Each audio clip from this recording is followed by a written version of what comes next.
મેદી રસમ જેવા કાર્યક્રમો બંને પક્ષોએ બંધ કરવા, જૂના રીત રિવાજ મુજબ પીઠી ચોળવી, મેદી બાંધવી તેમજ દીકરીને તૈયાર કરવા માટે બહારની વ્યક્તિને બોલાવવી નહીં, ગામ કે કુટુંબની દીકરીઓએ તૈયાર કરવાનું રાખવું.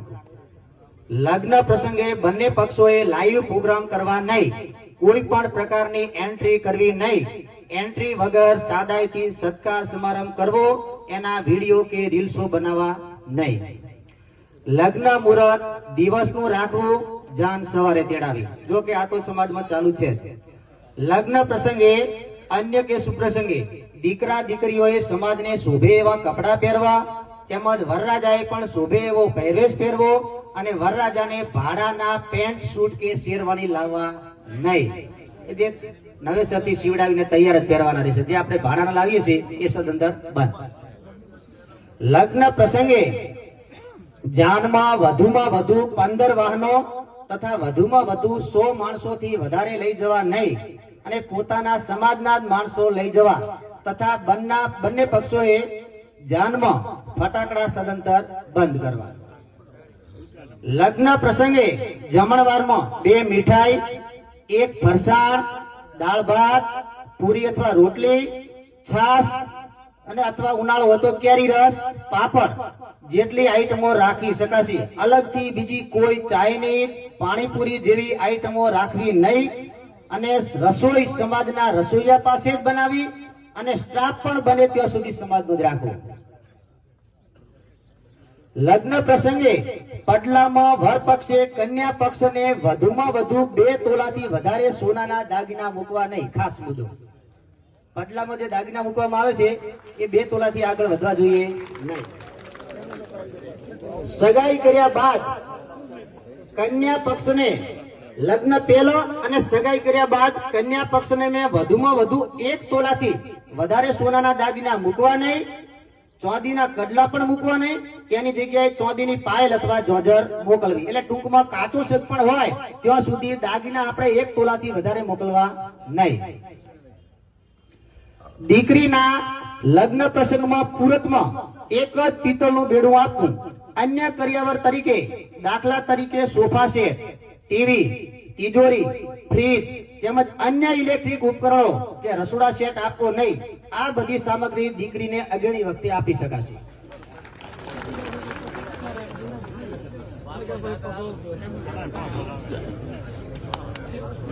લગ્ન પ્રસંગમાં બંને પક્ષના સગાવાલાએ ભેટ માટે આપવામાં આવતી વાસણ પ્રથા સદંતર બંધ કરવી.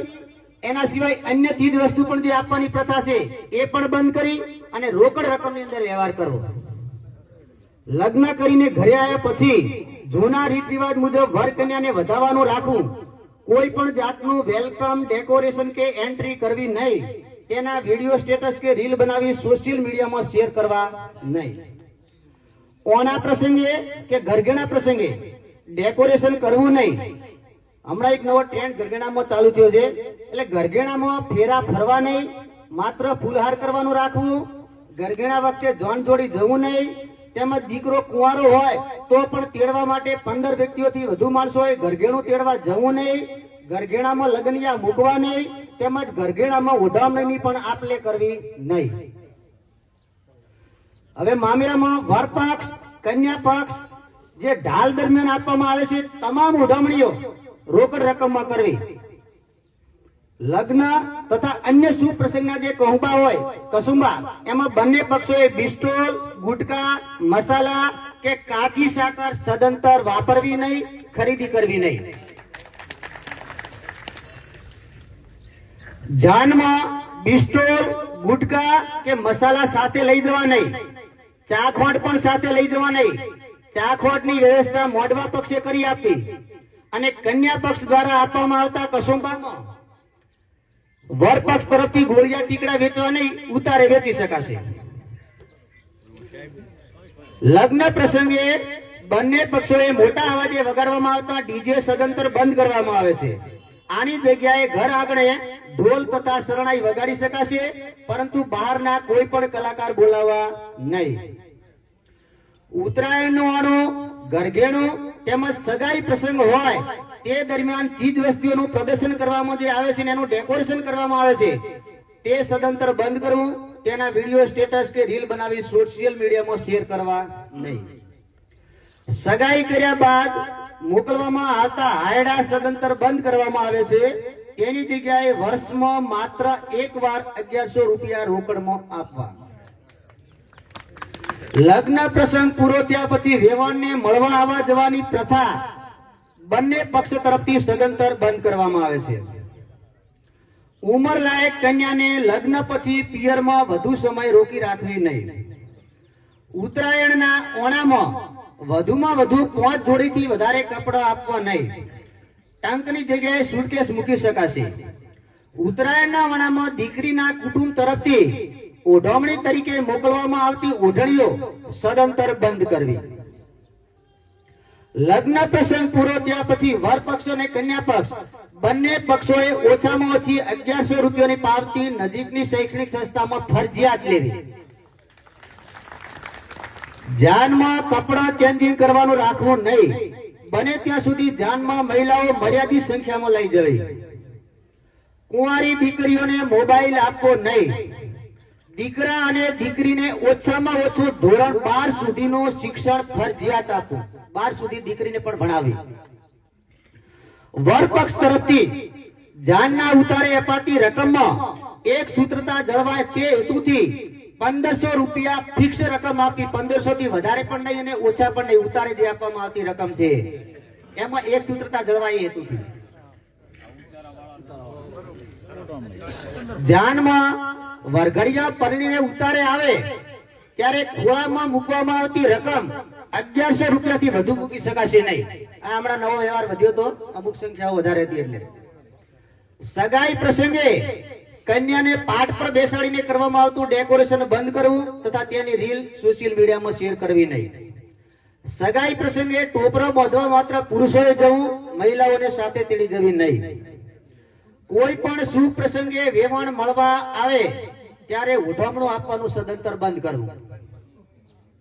11 વર્ષની ઉંમરે બાળકોને યજ્ઞોપવિત જનોઈ ફરજિયાત ધારણ કરાવી. એ દરેક મા બાપની ફરજ છે. જન્મ દિવસની ઉજવણીમાં કેક કાપી ડેકોરેશન કરવાની જગ્યાએ નજીકની શૈક્ષણિક સંસ્થા અથવા ગૌશાળામાં યથાશક્તિ રકમની પાવતી લેવી. શ્રીમંત પ્રસંગે બેબી શાવર અથવા તો કોઈ પણ પ્રકારનું એને અનુલક્ષીને ડેકોરેશન કરવું નહીં. બાળકના જન્મ પછી સ્વાગતના નામે કરવામાં આવતી તમામ એન્ટ્રીઓ સદંતર બંધ કરવી. તેના વિડીયો, સ્ટેટસ કે રીલ બનાવી સોશિયલ મીડિયામાં શેર કરવા નહીં. સાદાઈથી ગૃહ પ્રવેશ કરાવો. અને નવજાત શિશુ માટે સગાવાળા દ્વારા આપવામાં આવતા સોના ચાંદીના દાગીના બંધ કરી રોકડ રકમનો વ્યવહાર કરવો. તેમજ છઠ્ઠી પણ પરંપરાગત જૂના રીત રિવાજ મુજબ રાખવી.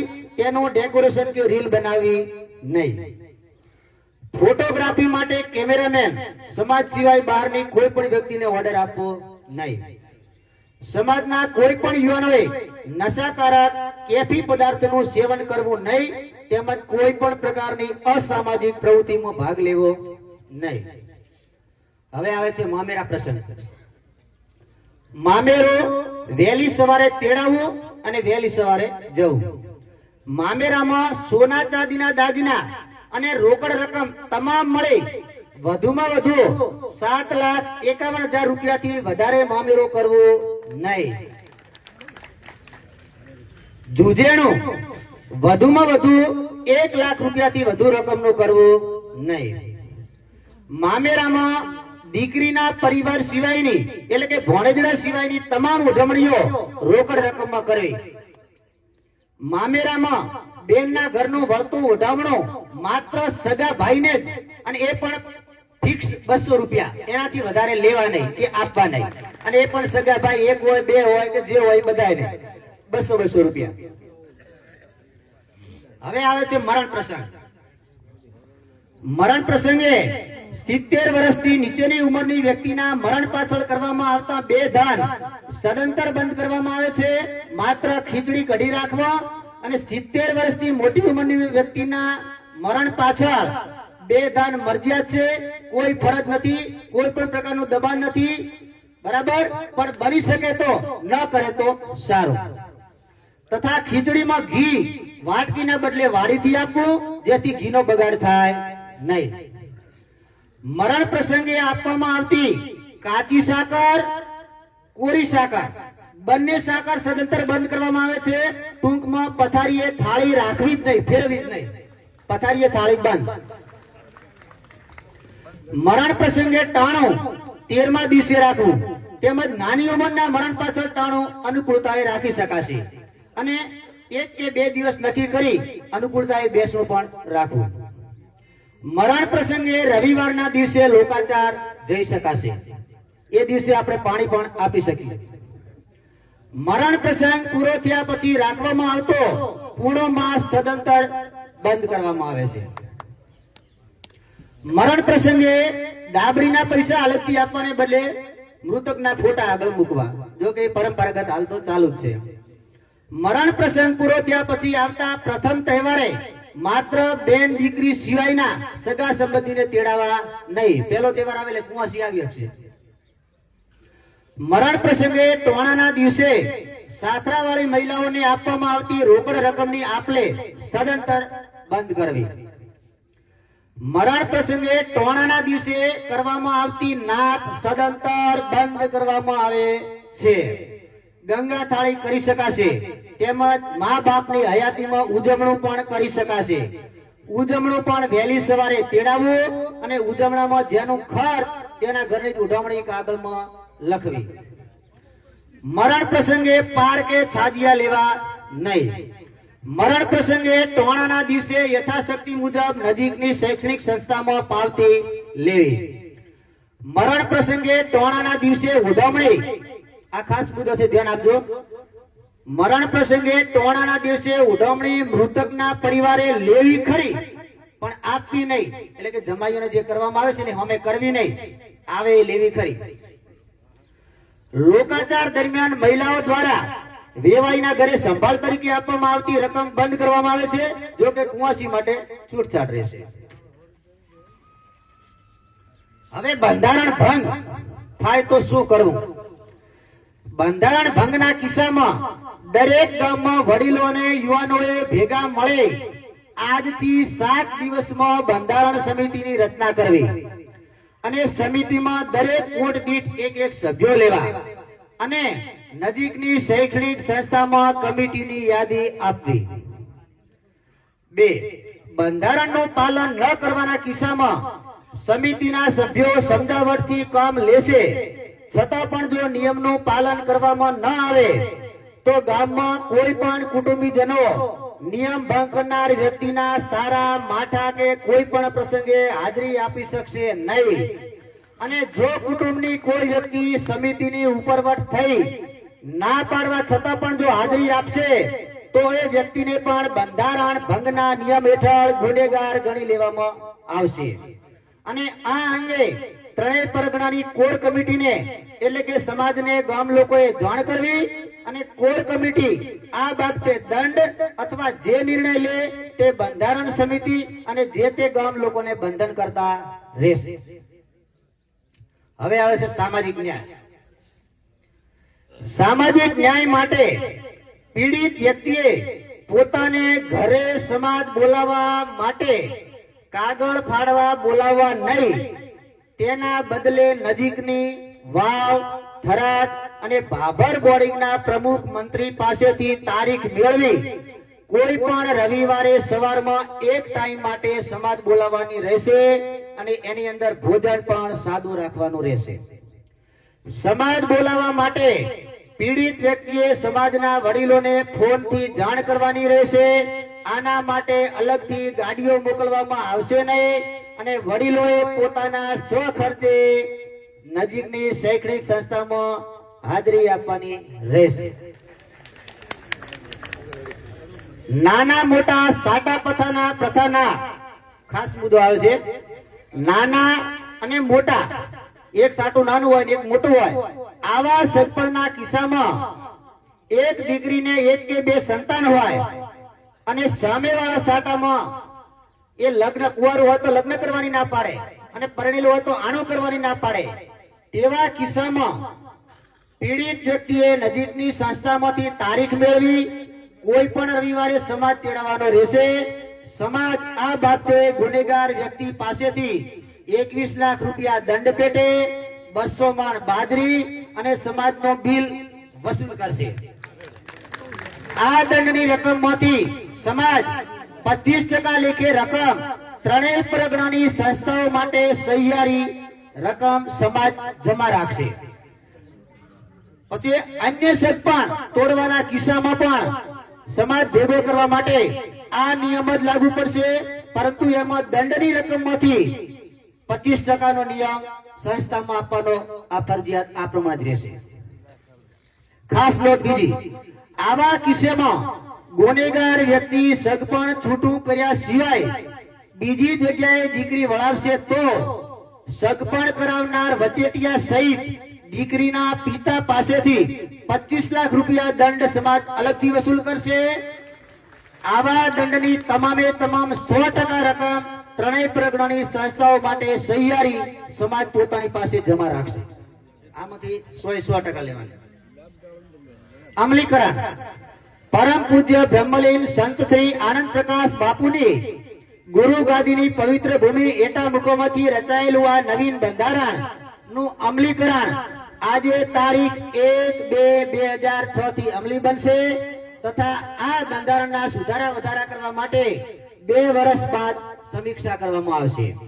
પરંતુ ફેબ્રુઆરી 2026 ના માસ માટે આવતા લગ્નની પત્રિકા અને ભોજન સમારંભના ઓર્ડર અપાઈ ગયા હોય તેવા સંજોગોમાં આ 2 નિયમ પૂરતી છૂટછાટ રહેશે અને બાકીના નિયમો આ ફેબ્રુઆરીના લગ્ન વાળાને પણ લાગુ રહેશે.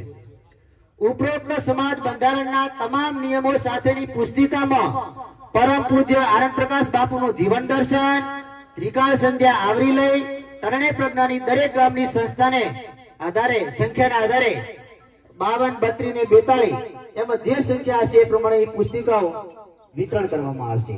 અસ્તુ. બોલો શ્રી આનંદ પ્રકાશ મહારાજની જય. આજે આપણે બધા શપથ લઈ